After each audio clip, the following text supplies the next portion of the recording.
Assalamualaikum warahmatullahi wabarakatuh. Di video kali ini saya akan membahas aplikasi YM WhatsApp Bisnis versi 23.1. Di video kali ini saya tidak akan membahas fitur-fitur apa saja yang ada di aplikasi YM WhatsApp Bisnis versi 23.1, dikarenakan untuk segi fitur masih sama dengan aplikasi YO WhatsApp Bisnis.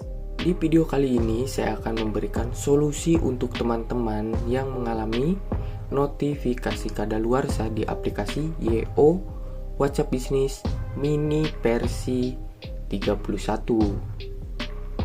Untuk aplikasi YO WhatsApp Bisnis belum ada update sampai sekarang.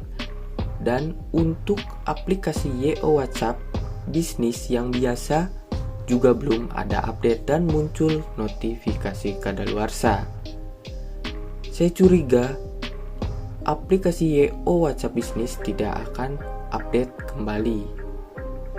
Nah, di sini saya akan memberikan solusi untuk teman-teman pengguna aplikasi YO WhatsApp. Nah, di sini saya akan kenalkan aplikasi YM WhatsApp Bisnis. Untuk teman-teman pengguna YO WhatsApp Bisnis yang mini, teman-teman timpa saja langsung dengan YM WhatsApp Bisnis versi unclone.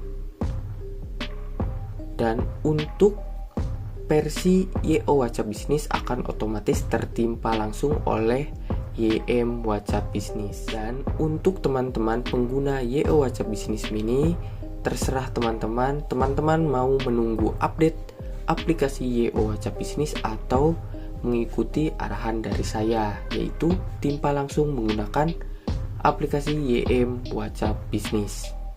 Dan untuk di aplikasi YM WhatsApp Bisnis ada dua versi, yaitu versi clone dan unclone. Jika teman-teman ingin mencoba versi clone, silahkan teman-teman coba saja dulu. Dan untuk segi fitur masih sama dengan aplikasi YO WhatsApp Bisnis.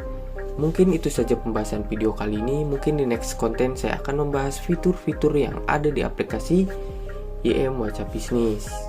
Saya Sunanta Wijaya, sampai jumpa di konten saya selanjutnya. Wassalamualaikum warahmatullahi wabarakatuh.